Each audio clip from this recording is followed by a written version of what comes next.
Shawnee Mission's sustainability efforts get kudos from the Mid-America Regional Council. Student musicians get a chance to not only learn from, but also perform with a world-renowned brass group. We'll check out how a business partnership is giving students a chance to explore high-tech career opportunities and find out how future Shawnee Mission students are benefiting from block play. It's all ahead on this episode of Spotlight on Shawnee Mission. Welcome to Spotlight on Shawnee Mission. I'm your host, Leanne Neal. The Shawnee Mission School District brought the crowd to its feet at the Mid-America Regional Council's Sustainable Success Stories event. The district was honored for its cafeteria waste diversion program, which works to reduce the amount of waste hauled away from school buildings. Someone told Briarwood, "Look and see. Green School grants can help you pay the compost fee." Hi, I'm Ken Peach, and I'm principal at Briarwood Elementary. I'm Greta Martin, a kindergarten student from Briarwood. Shawnee Mission schools have received more than $83,500 in Kansas Green School grants.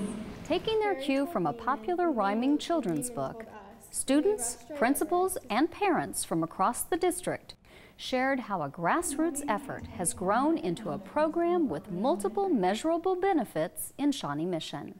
Someone told Briarwood, and Briarwood told me, "Come to the cafeteria. There's something to see." And Tyler Sykes, the second grader at Tomahawk. Tomahawk earned the 2011 Kansas Green School Award. Shawnee Mission was one of only 7 organizations honored by MARC this year. Briarwood told Tomahawk, and Tomahawk told me, "Try what we're doing. It's easy as can be." I'm Rachel Blueston, a Brooklyn second grader. Brooklyn earned the 2012 Green Ribbon School Award from the U.S. Department of Education. In the end, this whimsical look at Shawnee Mission's sustainability successes earned a standing ovation from the audience.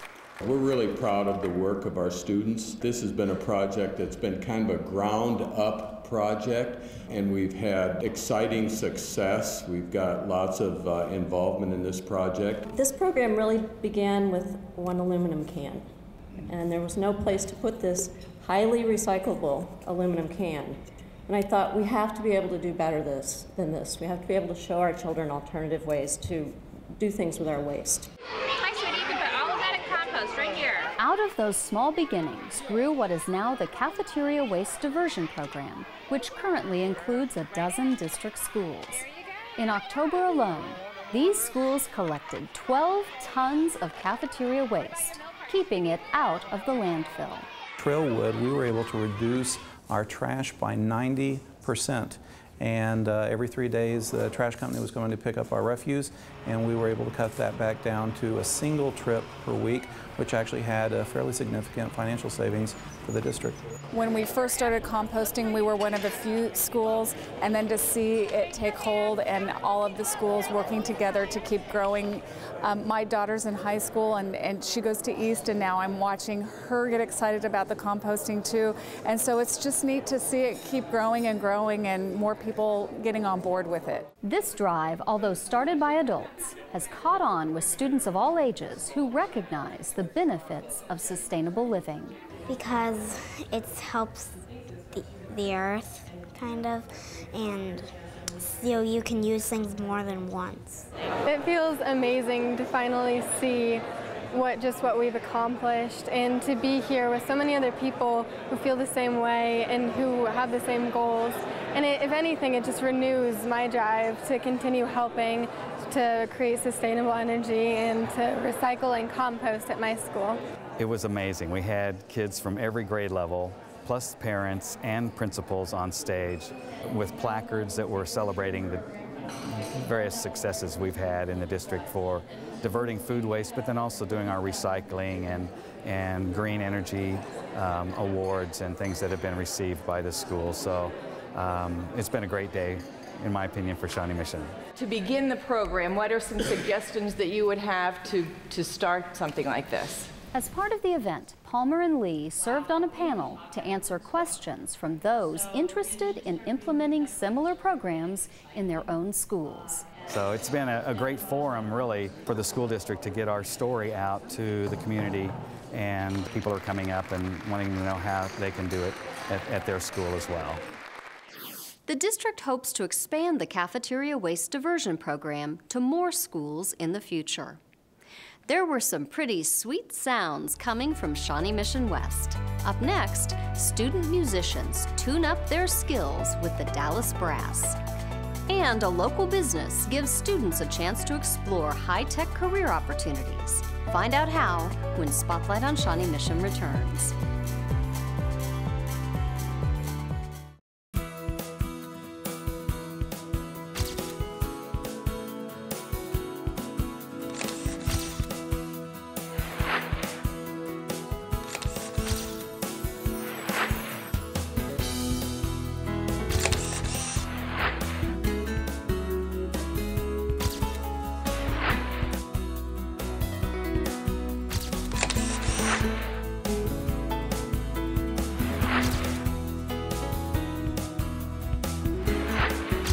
My name is Haley. And my name is Adam. And we read the book Emily's Fortune by Phyllis Reynolds Naylor. Emily Wiggins' mother dies in a carriage accident. She and her little green turtle, Rufus, head west to live with her Aunt Hilda. Along the way, Emily learns about the huge fortune she inherited. She meets a boy named Jackson who helps her escape trouble along the way. Read it to find out if they make it to Redbud safely. We rate this book 5 out of 5 stars because of its exciting challenges and amazing suspense. Read it!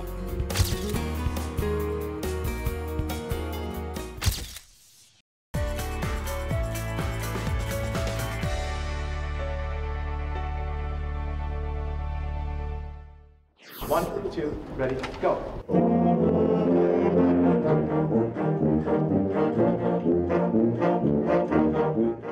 Welcome back. A group of student musicians took advantage of a very special opportunity to learn from the pros as Shawnee Mission West welcomed the Dallas Brass.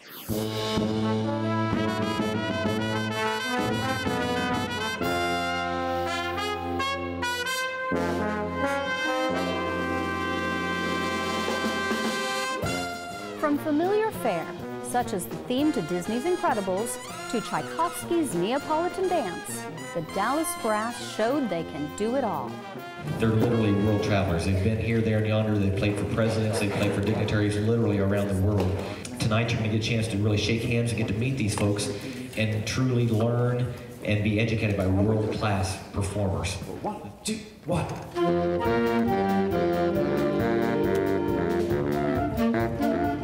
The Dallas Brass started as a quintet in the 80s. Their visit to Shawnee Mission West included a workshop for high school musicians and one for West Ridge Middle School students. Bottom line for these professional musicians? So Dallas Brass is basically a small brass band whose mission has been mainly devoted to working with music programs, public education, advocation, etc. Just bringing an awareness and heightening the appreciation of music and the arts in the communities where these schools are at.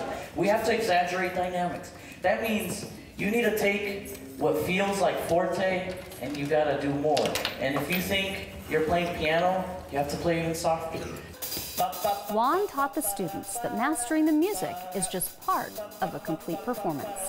It's just a way for kids to understand something that's in a way greater than life itself. I mean, they learn so many life skills and things that they'll be able to apply to every aspect of their lives that you just can't get from other things. This is called Frere Jacques. He's a really cool dude.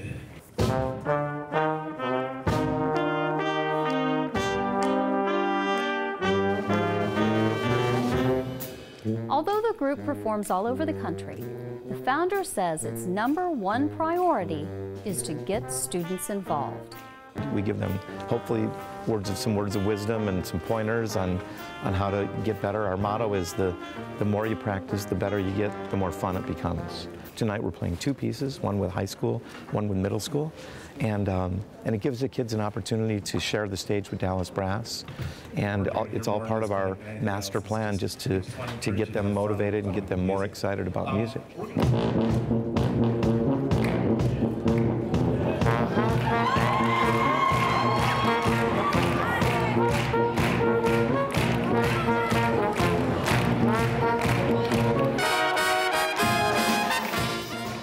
Seem to be picking up what Michael's putting down. Well, he said a lot of inspirational things about practicing, and I'm not exactly the best at practicing in the world, so it makes me feel like if I practice more, I'll do a lot better. Anytime you get together with people that are better than you, that encourages you, and when they see all these folks coming together, especially the middle school kids, and get to see the high school kids, it's like being mentored all over again, and the high school kids get to see the professionals, but also just talking about the finer points of music and encouraging them to not give up on music and not forget what music can do for them. No matter how old they get, they can always have a place in music. What I saw is that music can change everything, and it motivates you in a whole bunch of different ways. So we're hoping that that will have an impact on saving music programs in schools and making people realize how important the arts are. It's not just entertainment. It feeds the soul.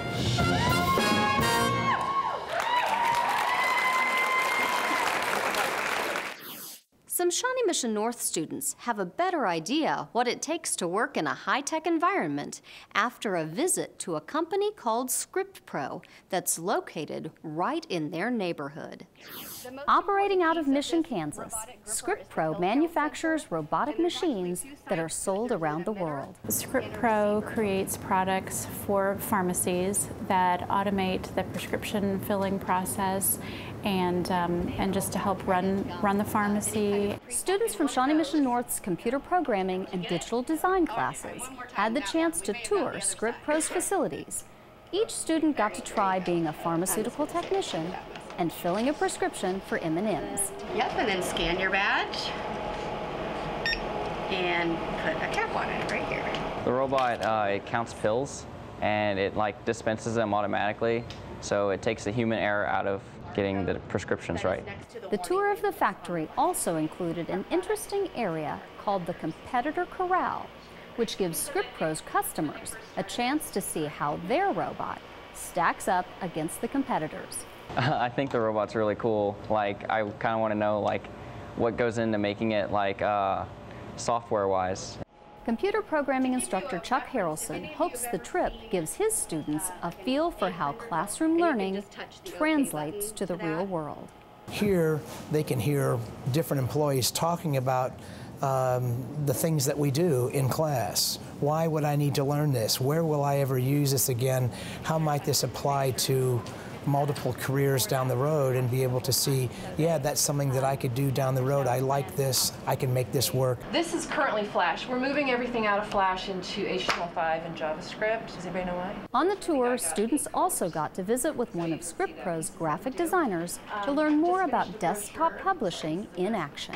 Digital design student Diane Caldron knows why her teacher thought visiting ScripPro was important. We are working with client services right now and how to work with them, and she just wanted us to see what we're learning in class, how it can be applied in the real workforce. It's great to have questions, and it's nice to have a small group where you can really have a lot of questions and have a discussion. I think it's pretty cool. I feel like I've learned a lot here. My mom is actually a part of CVS, so she talks to me about this stuff, but I never really understood it until now.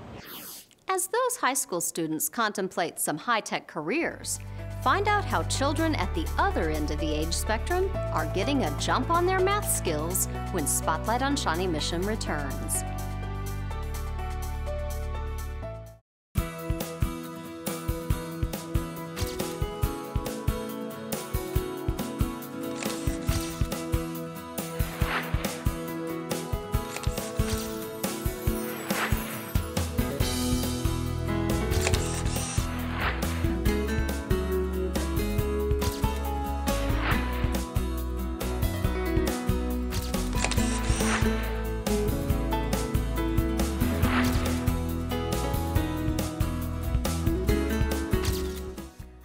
My name is Lily, and I read the book Zora and Me by Victoria Bond and T.R. Simon.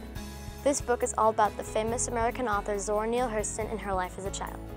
The book is narrated by her best friend Kara. Zora is a great storyteller, so great, in fact, that when she tells a story about how their neighbor Mr. Pendier is really an alligator, she ends up believing it herself.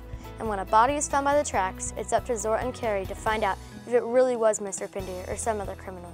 Read this book to find out. I give this book 3 stars out of 5 stars for interesting plot and great character development.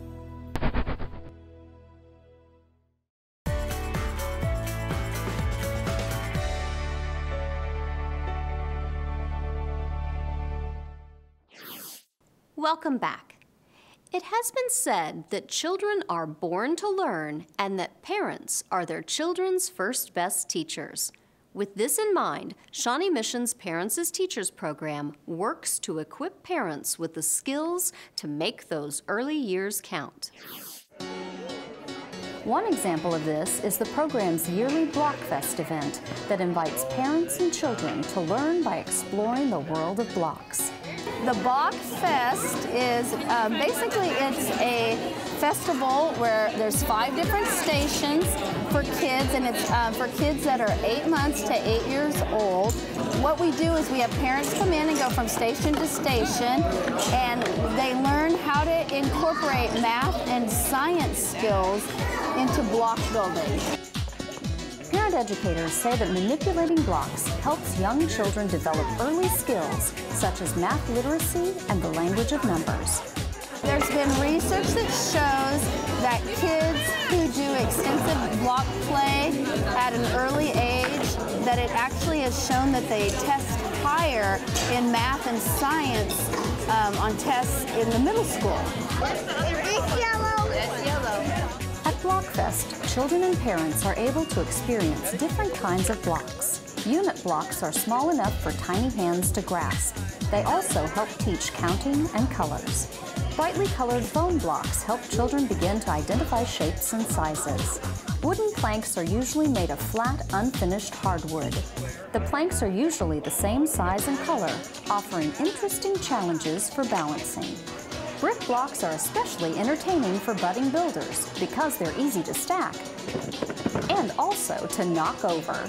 We came to the Block Fest because it's a great opportunity for our kids to learn about shapes and sizes and colors and some kind of early math. And having been a high school teacher in the Shawnee Mission School District for 10 years myself, I know how important it is to get an early start with our kids. Plus we came here last year and it was just really, really fun. It's fantastic. I feel so fortunate to have been involved in it because it just helps you look at playing with your child in a new and different way and helps you know the right things to do with them and get creative about how you play with your kids and in a way that expands their development. It expands their mind, what-if scenarios, really gets their imagination going. It's just a good program. Through block play, children learn elements of science such as problem solving and mathematics such as counting, adding, and subtracting. If you're wanting that mathematician or that accountant or that engineer, lots of block play in preschool years is really going to start your child on the right path. This is actually the 3rd time we've brought him to this event, and it's just been really fun to watch how he's changed. I think, you know, investing in children, especially early on, is critical for them to be successful. As my son enters the preschool years and kindergarten, I want him to have the tools available to him that will best support him all through, you know, through 12th grade. In addition to group events like Blockfest, parents as teachers also visit individual homes. We've always been really impressed with the Shawnee Mission School District, as well as parents as teachers. With our first daughter, who's 4, they would have in-home visits and help us out a lot with different strategies and techniques to help our children with new things that they're learning about. I absolutely love the Parents as Teachers program, and I think everyone should take advantage of it. I think this was a very successful evening with the block play, and if you have a child 0 to 3 and you want to get them enrolled in Parents as Teachers, call the school district.